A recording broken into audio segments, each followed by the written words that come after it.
To explain the difference between hydrophilic and hydrophobic substances, first we must go into the definitions of each. Hydrophilic is something that has a tendency to mix with, dissolve in, or be wetted by water, and hydrophobic has the tendency to repel or fail to mix with water. Now, to understand how either of these interact with water, we must look at the water molecule itself.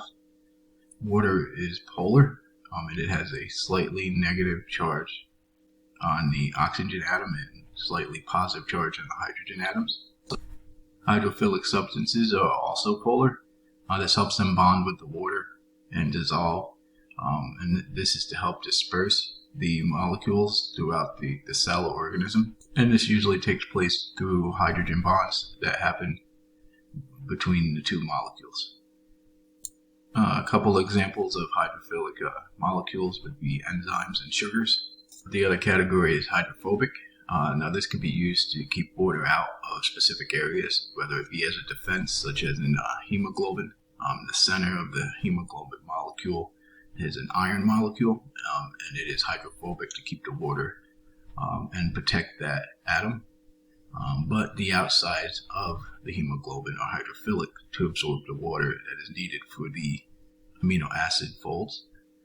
So this goes to show you that both hydrophobic and hydrophilic can be used by the same molecule. But to speak more about hydrophobic, the key examples that you would see are oils, waxes, and fats. So in front of me I have these two glasses of water to show you a visual aid about what hydrophilic and hydrophobic substances do. In this cup here to the left would be hydrophilic.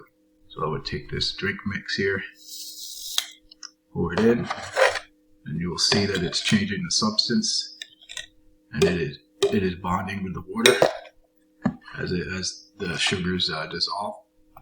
And here in this cup would be the example of hydrophobic. And we'll take some of this oil,